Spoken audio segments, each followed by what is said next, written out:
Friends, आज हम बात कर रहे हैं यस बैंक की और साथ में आज हम बात करेंगे डीएचएफएल की, क्योंकि आपको पता है डीएचएफएल के अंदर यस बैंक के पैसे फंसे हुए हैं और यस बैंक को वो पैसे रिकवर करने हैं। इसलिए हमें डीएचएफएल के ऊपर भी ध्यान रखने की बहुत ज़्यादा ज़रूरत है। तो वहाँ से बहुत बड़ी अपडेट निकल कर आई है, जिस अपडेट को हम इस वीडियो के अंदर डिस्कस करेंगे और जानने की कोशिश करेंगे कि कितने जल्दी यस बैंक को उसके पैसे मिल सकते हैं।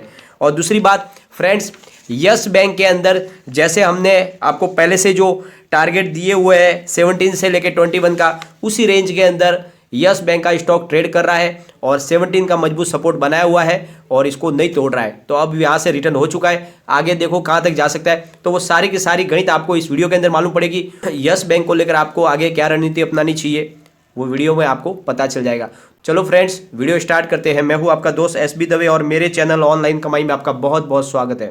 फ्रेंड्स, जैसे कि आपको पता है कल बहुत बड़ी गिरावट हो गई थी, मार्केट के अंदर जबरदस्त भूचाल आया हुआ था, लेकिन हमारी खुशनसीबी थी कि यस बैंक के ऊपर 5% का लोअर सर्किट लगा हुआ था। 5% के सर्किट ने यस बैंक की प्राइस को बचा लिया, नहीं तो बहुत बड़ी गिरावट हो जाती। और आज भी सुबह मार्केट में ज़बरदस्त गिरावट हुई है और सारे शेयरों में ज़बरदस्त गिरावट थी।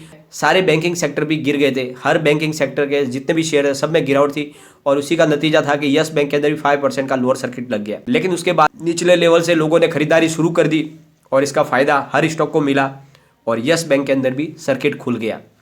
तो आज यस बैंक का स्टॉक अर्ली मॉर्निंग में 17.40 पर ओपन हुआ, फिर इसने थोड़ी सी हाई बनाई 17.60 की, लेकिन फिर इसमें गिरावट का दौर शुरू हो गया क्योंकि सामने बैंक निफ्टी में भी ज़बरदस्त गिरावट हो रही थी और स्टॉक चला गया 17.10 पर, करीब 5% लोअर सर्किट पर। और उसके बाद में बाजार में फिर धीरे धीरे मामला खरीदारी का शुरू हो गया निचले भाव से और इसकी वजह से यस बैंक का भी सर्किट खुल गया और यस बैंक करीब फिर 17.35 पर करीब 3.61% डाउन पर क्लोज हुआ और बहुत ही शानदार इसमें कामकाज हुआ है।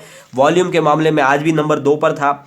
बीएससी की अगर बात करेंगे तो 5,17,39,269 शेयरों की वॉल्यूम हुई है और सामने 2,16,78,754 शेयरों की डिलीवरी उठाई गई है और डिलीवरी का परसेंटेज है 41.90। बहुत ही शानदार वॉल्यूम हुआ है और ज़बरदस्त मात्रा में डिलीवरी बेस्ड काम हुआ है, यानी आप समझ लो यहाँ से फिर तेज़ी की संभावना बन गई है। एनएससी की बात करेंगे तो 28,49,13,909 शेयरों की वॉल्यूम हुई है और सामने 10,85,86,184 शेयरों की डिलीवरी उठाई गई है और डिलीवरी का परसेंटेज है 38.11%। यानी फ्रेंड्स बहुत ही भारी मात्रा में वॉल्यूम हुआ है क्योंकि यहाँ से अब तेज़ी बनने वाली है। और जैसा कि मैं आपको लगातार बता रहा हूँ कि इस स्टॉक की अभी फिलहाल जो रेंज बनी हुई है वो 17 से लेकर 21 है, तो बार बार उस रेंज को वो टच कर रहा है। जैसा कि मैंने आपको पहले ही बता दिया था, जब बहुत ज़्यादा तेज़ी थी उसके एक दिन पहले मैंने आपको वीडियो बना के बता दिया था कि यहाँ से गिरावट की संभावना बन रही है। तो बराबर आप देख लो, मैंने आपको बोला था प्रॉफिट बुक करने के लिए और 20.75 पर वहाँ से गिरावट हो गई थी और मैंने आपको पहले ही बता दिया कि 17 तक की इसकी रेंज है।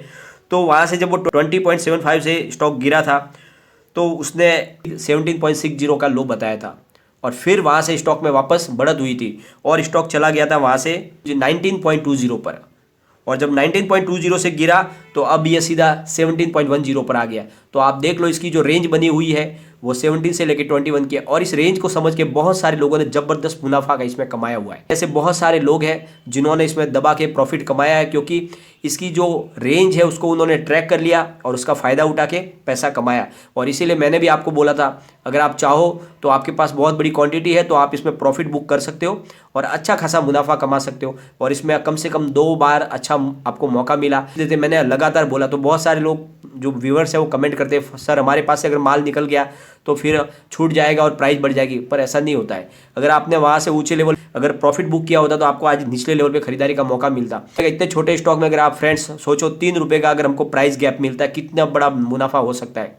क्वांटिटी के हिसाब से आप सोचो, आप सिर्फ लेके बैठ जाओगे तो इसमें कोई फायदा नहीं। हाँ, अगर आपका नजरिया लॉन्ग टर्म है तो फिर आपको बार बार इसको देखने की जरूरत ही नहीं है, आप एक बड़ा इन्वेस्टमेंट करके भूल जाओ, तब आपको लास्ट में इसको अच्छा मुनाफा मिलेगा क्योंकि यस बैंक का स्टॉक बहुत ही शानदार है। परंतु अगर आप शॉर्ट टर्म में अच्छा प्रॉफिट कमाना चाहते हो तो फिर आपको इसको ध्यान रखना होगा, आपको एंट्री और एग्जिट दोनों रखनी होगी, तभी आप इसमें अच्छा खासा प्रॉफिट कमा सकते हो। और एक बात का आप ध्यान रखो, कोई भी इन्वेस्टमेंट अगर आप शॉर्ट टर्म के लिए अगर आप इन्वेस्टमेंट फ्रेंड करते हो तो अगर आपने 1 लाख रुपीज़ इन्वेस्टमेंट किया है तो आपको ये देखना है कि अगर उसमें 30% का प्रॉफिट मिला है आपको, यानी आपकी अगर अमाउंट 130 हो गई है तो आपको 30,000 उसमें से बाहर निकाल देना है। आपको सिर्फ 1 लाख के साथ में ही काम करना है, तभी वो प्रॉफिट आपके घर पे आएगा। यह आपको बार बार करना है। लेकिन अगर आपने वो 130 पूरा इन्वेस्टमेंट करके रखा और फिर उसके बाद प्राइस नीचे आ गई तो फिर उसमें आपको कोई प्रॉफिट नहीं मिलता है। तो जो प्रॉफिट मिलता है, अगर आप शॉर्ट टर्म के लिए कमा रहे हो तो जो प्रॉफिट मिलता है उसको आपको बाहर निकालना होगा, तभी लगातार आपका प्रॉफिट बढ़ेगा। तो यह स्ट्रेटेजी अपनानी चाहिए, इसी से आदमी कमा सकता है। अब हम चलेंगे DHFL की तरफ। 3,700 करोड़ रुपए लेने हैं यस बैंक को DHFL से।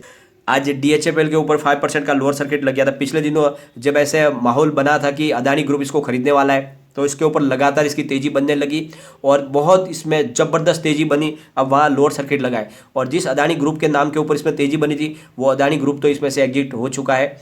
उसकी बोलियाँ नीचे थी इसलिए वो तो बाहर निकल चुका है। अब लास्ट जो बिडिंग चल रही है वो है ओक ट्री, जो फॉरेन फाइनेंशियल इंस्टीट्यूशन है, और सामने है पीरामल इंटरप्राइज। और पीरामल इंटरप्राइज की बोली अब की बार सबसे ज़्यादा लग रही है और लग रहा है कि ये जो मौका है पीरामल इंडस्ट्रीज़ को मिलेगा और DHFL कंपनी पीरामल इंडस्ट्रीज़ के अंडर में चली जाएगी। लास्ट कोशिश के तहत DHFL के प्रमोटर कपिल वाधवान ने फिर से एक लेटर लिखा है। तीसरी बार उन्होंने कोशिश की है और उनका कहना है कि यह कंपनी आप किसी को भी न दे, इसे हमें सौंप दे। तो उनका कहना है कि आप ये औने पौने दाव में कंपनी बेच के कोई मतलब नहीं, आपको भी लॉस होगा, हमको भी लॉस होगा। हम पूरे के पूरे 91,000 करोड़ का सारा जिसका कर्जा है उसको चुकाएंगे, लेकिन हम इसके लिए हमें कम से कम 7 से 8 साल का समय दो। हम एट प्रेजेंट में 9 करोड़ फंड रेज कर सकते हैं और वो दे सकते हैं, और बाकी के लिए हमें समय दीजिए, हम 7 से 8 साल में इसको पूरा का पूरा पेमेंट करेंगे। तो इस तरह से उन्होंने लास्ट कोशिश की है।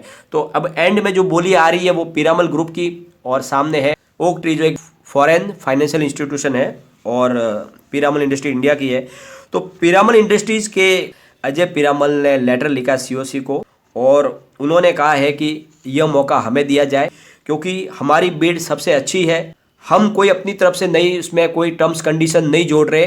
साथ में उन्होंने कहा कि हमारी जो बिड है वो ओक ट्री से 2500 करोड़ ज़्यादा है, इसीलिए मौका पहले हमें मिलना चाहिए खरीदारी के लिए कंपनी को। और दूसरा उन्होंने रीज़न बताया कि हम इंडियन कंपनी है, हम DHFL के इंश्योरेंस बिजनेस को आराम से टेक ओवर कर सकते हैं, लेकिन ओक ट्री एक फॉरेन फाइनेंशियल इंस्टीट्यूशन है, उसके लिए मुश्किल होने वाला है क्योंकि हमारे इंडियन लॉ के अनुसार जो इंश्योरेंस के लिए जो हमारा का जो लॉ बना हुआ है उसके तहत कोई भी 49% से ज़्यादा की हिस्सेदारी फॉरेन फर्म नहीं खरीद सकती है, और जबकि पहले से DHFL के अंदर 49% की हिस्सेदारी फॉरेन इंस्टीट्यूशन के पास है। तो अब ये ओक ट्री के लिए मुश्किल है कि वो इसमें वापस अपना हक जता सके या कंपनी को ले सके, लेकिन हमारे साथ ऐसा कुछ है नहीं। हम इंडियन कंपनी है, हम इसको पूरा इंश्योरेंस के बिजनेस को ले सकते हैं और ऐसा लग रहा है कि आने वाले समय में DHFL कंपनी पीरामल ग्रुप के पास जाएगी, ऐसा लग रहा है, पूरा वातावरण बन रहा है। तो जो भी हो, इसका सेटलमेंट जल्दी से जल्दी अगर हो जाए तो इसका फ़ायदा सीधा यस बैंक को भी मिलेगा क्योंकि यस बैंक के भी पैसे डूबे हुए, तो जो पैसे आएंगे उससे यस बैंक के कामकाज में बढ़ोतरी करने में फ़ायदा होगा। लेकिन फ्रेंड्स, कोई भी इन्वेस्टमेंट करने से पहले अपने फाइनेंशियल एडवाइजर से एक बार एडवाइस ले ले या अपना खुद का रिसर्च करें, क्योंकि मैंने वीडियो आपके एजुकेशनल पर्पज़ के लिए ही बनाया। वीडियो पसंद आए तो लाइक शेयर जरूर कीजिए और चैनल को सब्सक्राइब कर दीजिए। Thank you friend.